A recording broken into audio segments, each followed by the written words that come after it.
Hello, my name is Lucy Bennett. I'm the Artistic Director of Stopgap Dance Company. I'm a short, standing dancer with dark curly hair. Today we're sharing some advice for inclusive dance teachers on how to get their practice online. Inclusive practice for Stopgap is about good teaching for anybody who has a curiosity or a commitment to dance. It's not my job as a teacher to decide who can and who cannot dance. I'm here to share my expertise, my knowledge, and exchange a dialogue with my students. Now, usually in Stopgap, we know our dancers quite well. We're in a studio context and we can work with them individually about what they're interested in, what their skills are, and we can create bespoke exercises with one-to-one support. However, since moving online, we've realised that everybody can access our sessions and we can't always support everybody in each session. So one thing that I found really useful is to be really clear at the start of your online video about what the session entails and what it is about. For instance, I might say, this is a short session in a small space, it's fast and it's dynamic. I might say, this is a well-paced session. We are going to research surface work. If it's possible, find a surface that you can use, whether that be the floor or a table or the wall, but you will need to use it for the whole session. We've had a lot of questions from teachers in the Netherlands, and so I've spread it out amongst my colleagues in Stopgap Dance Company. And the questions fall into several categories. One is language.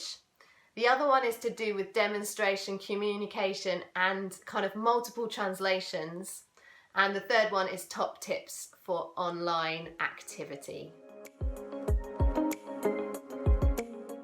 So let's get on with the questions. The first question is about language. How can I adjust my vocabulary in the explanation of my exercises without making it sound condescending or like it's a backup or an alternative? I think for me it's really important that you don't layer inclusion on at the end. It has to be there from the beginning. It has to be your default language. We often say inclusion elevates everyone. And I have a really simple task for you which you can try, which will just help you switch your language. So in your notepad, write down lots of different terms that you use. For instance, you might use plie, tendu, you might use run, walk, you might say things like touch your toes. You might also say things like move around the space, find and melt, or you might say things like can you shoot to the corner. Write all those terms down. It will look a bit like this. And then you need to get a red pen, an orange pen, and a green pen, the colours of the traffic lights. And you're going to circle with your red pen what you think is the closed language. That's language that limits other people from accessing your class. For instance, can everybody touch their toes? If you say this, is somebody in your group going to feel like they're failing? If you say run around the room, are you going to have a participant say, actually I can't run, I don't know what you mean? So circle all of those closed language terms in red. And then you'll have some terms which are open, which are inclusive. For instance, move around the space. And you're going to circle those ones in orange.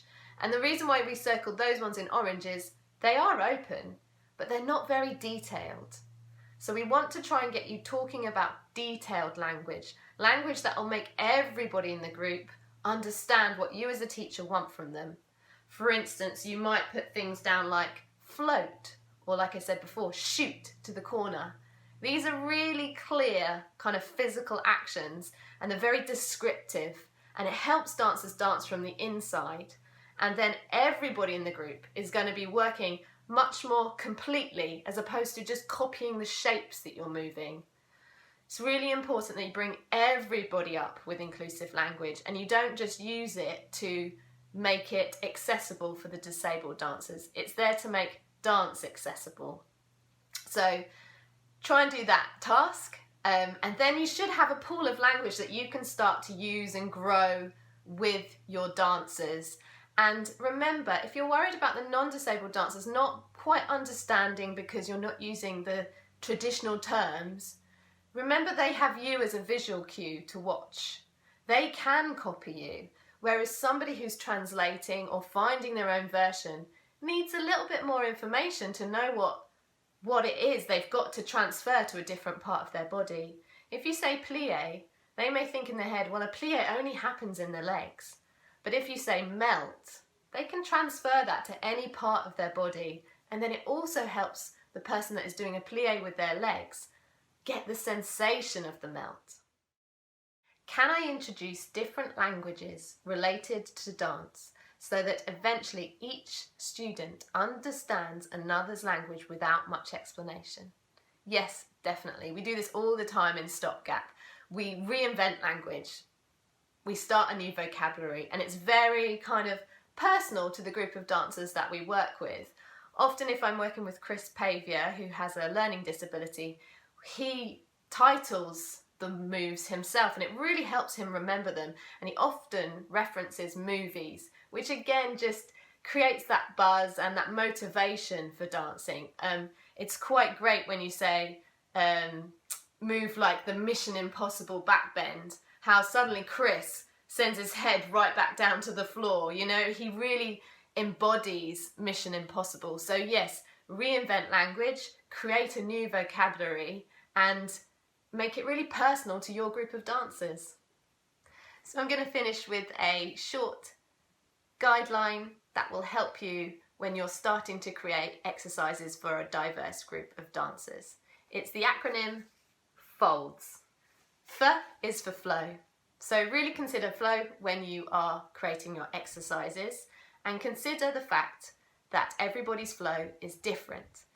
When you're creating your exercises, really try to incorporate when somebody might need a moment to place a hand on a wheel to shift, or when somebody might need to grab their crutches before transferring their weight.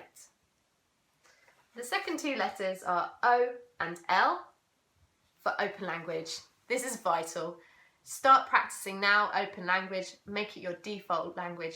Be really positive and really try to find new ways of describing movement that really helps everybody in the group become better dancers. Then it's D for demonstrate, and this is one that always gets forgotten. For those dancers that have a different physical language to you, the teacher, they often need to see what comes next in your exercise or in your dance phrase. This is so they can work out what their translation should be. And they're always searching for the best translation, and there may be moments where they have to edit. So share with them maybe the whole of the phrase or the first half of the phrase before you even start teaching it. And finally, S for share. Share what the exercise is about. Don't assume everybody knows what a plie exercise is for. And this will also really help you pinpoint why you're teaching these exercises and where your dancer's journey is heading. Thank you ever so much for listening to this video. Please stay in contact with Stopgap Dance Company.